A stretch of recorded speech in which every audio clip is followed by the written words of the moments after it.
Hello, and welcome to the Math 0362 Test 5 review. And yes, I'm sure everyone's looking forward to the semester being almost over. Let's see if we can finish strong. First question, they just want us to multiply. And 3 times 2 is 6, so literally it's just square root 6x. Question 2. 21 is not perfect, so 21 stays in the house. But 100 is perfect. It's 10. So square root of 21 over 10. In question 3, we'll go through this one at a time. First of all, 49 is a perfect square. It's 7. Now you don't see it, but there's a little 2 right outside. Well, now I drew it. This 2 is significant because this is going to divide the exponents by 2. So 8 divided 2 is y4. And 2 divided by 2 is 1, so x1. You don't have to write 1 if you don't want to. As for the big 2, 2 is not a perfect square, so 2 has to stay in the house. That's your answer.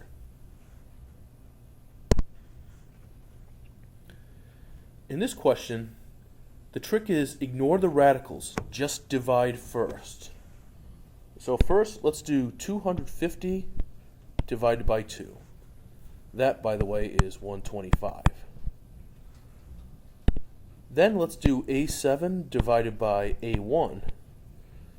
Divide really means subtract exponents, so 7 minus 1 is a6.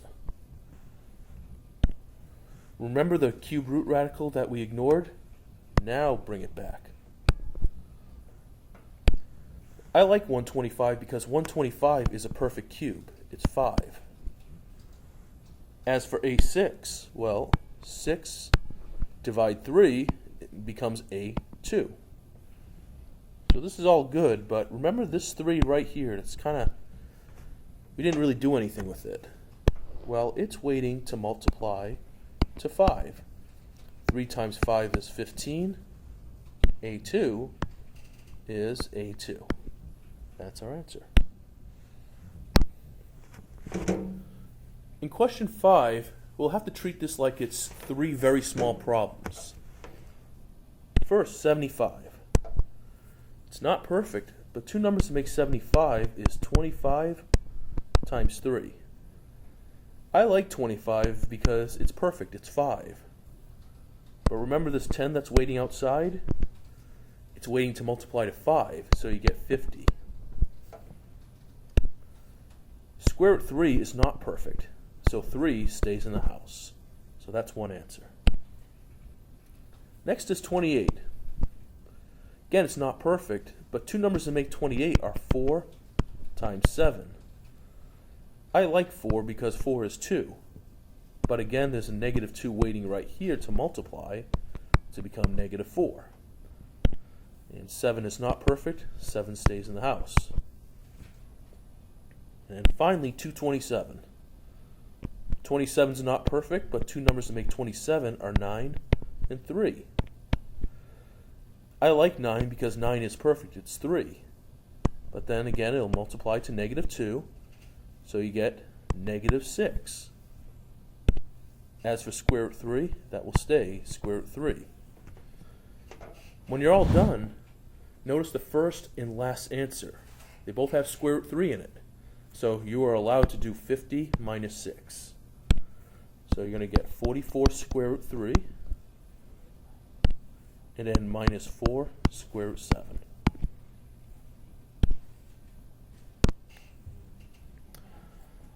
Question 6 is something you've done probably thousands of times before. It's just FOIL, and that's it. So first, 7x times 6x is going to be 42x squared. 7x times negative 4 is negative 28x. Negative 7 times 6x is negative 42x. And then finally, negative 7 times negative 4 is positive 28. A couple of things happen. Notice that the middle terms both have square root x. So that becomes negative 70 square root x. Notice the first term has a square root box in x squared. That just turns into 42 regular x. And plus 28 is just plus 28. That's your answer. Question 7 likes us to rationalize. To do this, just multiply top and bottom by the bottom. So 2 is 2, 3 times 7 is square root 21, 7 times 7 is square root 49. But wait, 49 is perfect. It's 7. So this becomes 221 over regular 7. Question 8 would like us to rationalize. To do this, we have to bring in something called a conjugate. Conjugate means same numbers but different signs. So instead of 5 minus 10, we'll do 5 plus 10. Afterwards, I like to divide this into two parts, top and bottom. So let's start with the top. 2 times 5 plus 10. 2 times 5 is 10. 2 square root 10 is 2 square root 10. So that's one answer. Next, let's deal with the bottom, which is 5 minus 10 and 5 plus 10.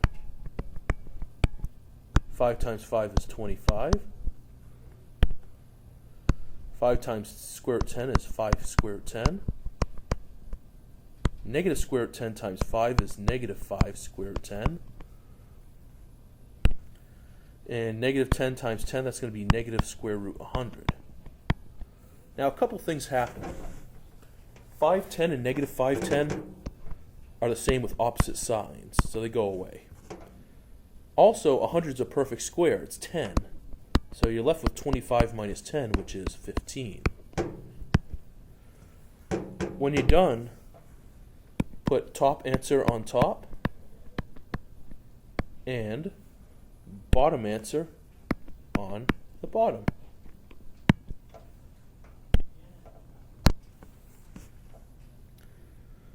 All right, solve the radical. To solve the radical, you just have to raise power 2 to both sides first. So you get 4x minus 3 equals 25. Now it's regular algebra. So plus 3 means 4x equals 28. Then divide 4, so x equals 7. All right, number 10. Before I can solve, I have to add 2 to both sides. This will give us the square root alone. Now raise both sides to a power 2. So you get 5x minus 4 equals 16. And from here on out, treat like algebra. That is plus 4. So 5x equals 20. And then divide by 5, you get x equals 4.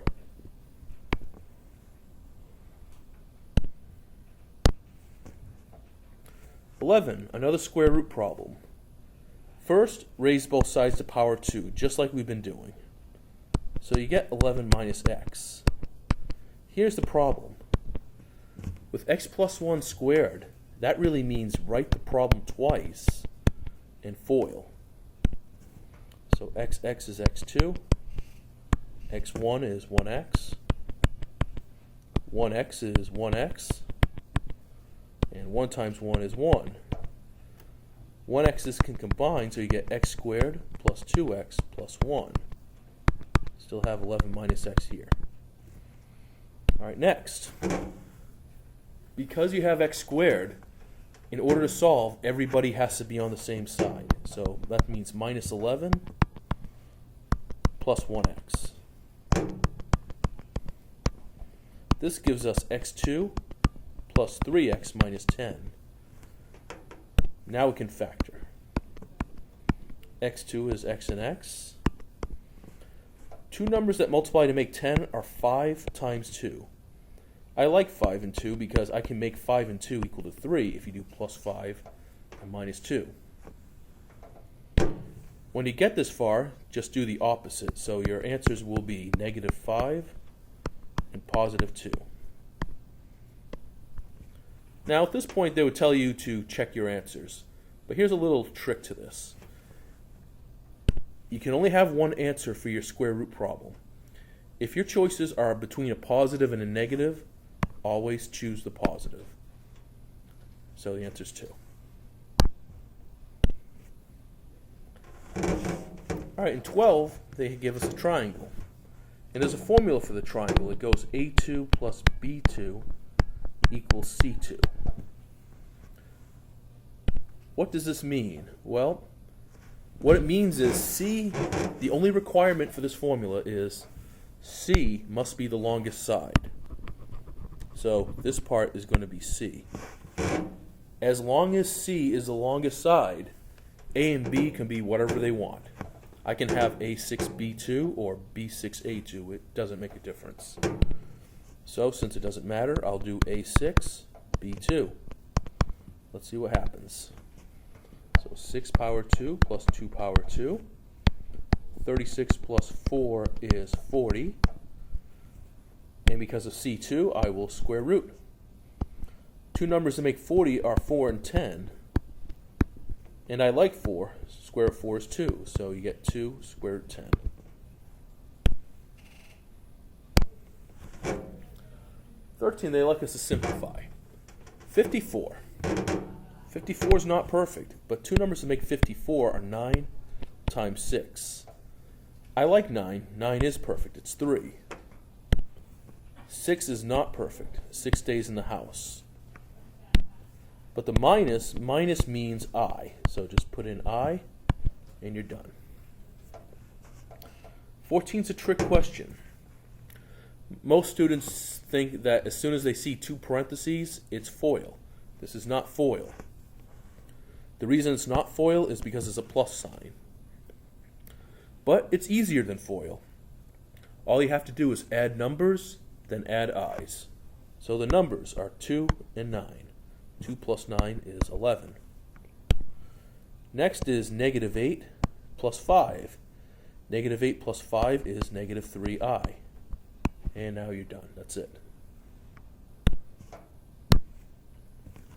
Okay, 15. This is a FOIL problem. We'll just multiply. 5i times 3 is 15i. 5i times negative 4i is negative 20i squared. Now notice I squared. I squared is the same as negative 1. But if you don't know that, that's not important. What is important is what I squared does. And what it does is it changes signs. Meaning it's going to change negative 20 into positive 20. And 15i will stay the same. 20 plus 15i. 16 works the same way. 2i times 5 is 10i. 2i times negative 8i is negative 16i squared. I see I squared. It will change negative 16 into positive 16, and then 10i stays the same.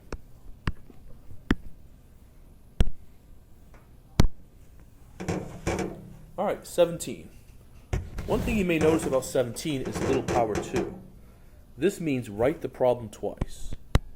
So 2 minus 5i, and now FOIL. 2 times 2 is 4.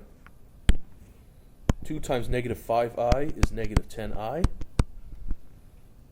Negative 5i times 2 is negative 10i, again. Negative 5i is positive 25i squared. Again, you see I squared. So 25 will now change to negative 25. But 4 minus 25 gives you negative 21, your first answer. Then negative 10 and negative 10, that's going to become negative 20i. And that's your answer. All right, 18 is the quadratic formula. You'll notice I wrote it to the side right here. So negative b plus or minus square root b squared minus 4ac over 2a. Very important because they're not going to give it to you on the test. The other thing that's important about this only works if one side is 0.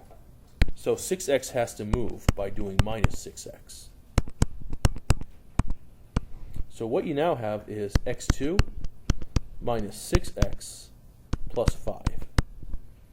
Now that everybody's on the same side, I can make a list. A is 1, B is minus 6, C is 5. Let's plug in what we know. Minus B, that's going to be a double negative, so it's positive 6 plus minus square root negative 6 squared minus 4 times 1 times 5 over 2 times 1. Well, as you go through this, 6 squared is 36, 4 times 1 times 5 is 20 over 2. 36 minus 20 is 16, and the square root of 16 is 4. So you now have 6 plus minus 4 over 2.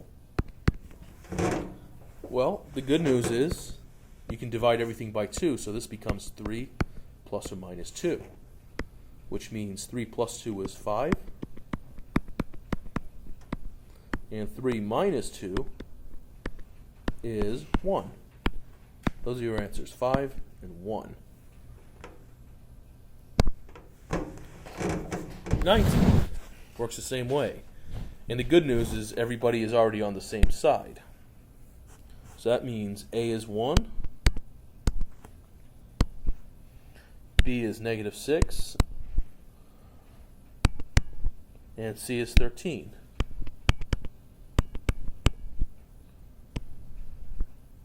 So negative 6, that's going to be a positive 6, plus minus square root negative 6 squared minus 4 times 1 times 13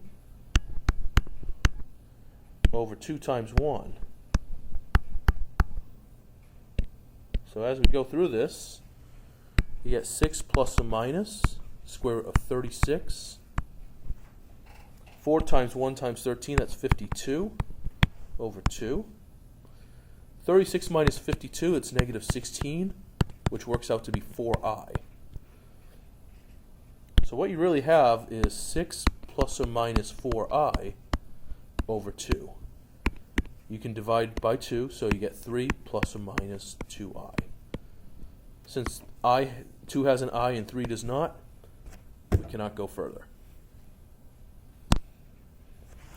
19, same thing. Again, we have our quadratic formula. So it looks like A is 2, B is 7, and C is negative 4. Let's put everything in. So you get negative 4 plus minus square root. I'm sorry, negative 7. Let me erase that.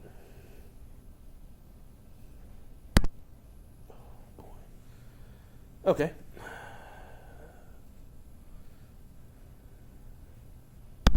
Okay, let's try it again. Let me just do that. Okay. I'm sorry. Negative 7 plus or minus square root 7 squared minus 4 times 2 times negative 4 over 2 times 2. So you get negative 7 plus or minus square root of 49. Negative 4 times 2 is negative 8. Negative 8 times negative 4 is positive 32 over 4. Now 49 plus 32 is 81. And I like 81 because that becomes 9. So what you really have is negative 7 plus or minus 9 over 4.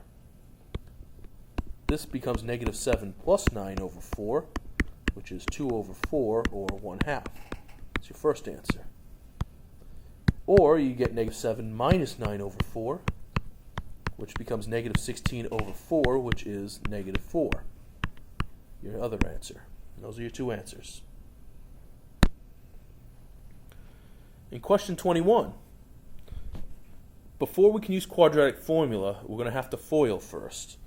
So what you end up doing is x and x is x2, x and 2 is 2x, 4 and x is 4x, 4 times 2 is 8, equal to 7.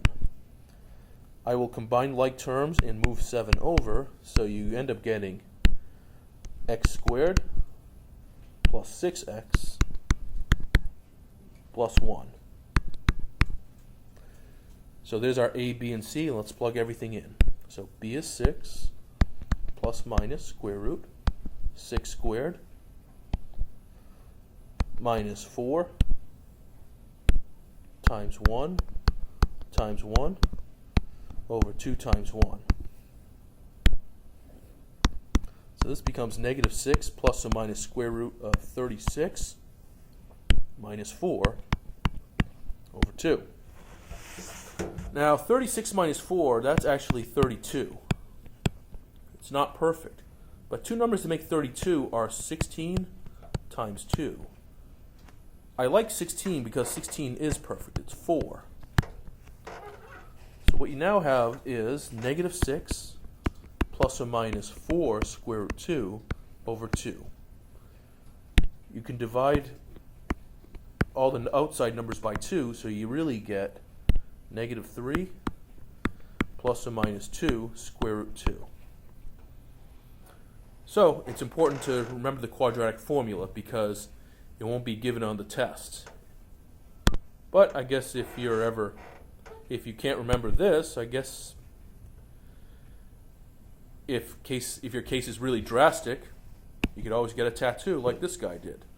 But I wouldn't recommend that. Anyway, 22 likes us to find the vertex. Now, guess what? There's a special formula for vertex. And you know what? You already know it. Well, here's the quadratic formula. If you erase the square root part of the quadratic formula, you're just left with negative b over 2a. That's the vertex formula. Let's see what happens. So I see that a is 1 and b is 2. Let's plug in what we know. So you get negative 2 over 2 times 1, which is negative 2 over 2, which is negative 1. That's your first answer. To get the second answer, we just got to plug negative 1 back into the original problem. So we get negative 1 squared plus 2 times negative 1 minus 8. So you get 1 minus 2 minus 8, which is negative 9. That's your answers, negative 1 and negative 9. So I hope this review was helpful for everyone listening today. If you have any further questions, stop by the Math Resource Center in ESEE 1112 for more information. Otherwise, good luck, and listen to me again for the final review. Thank you. Have a great day.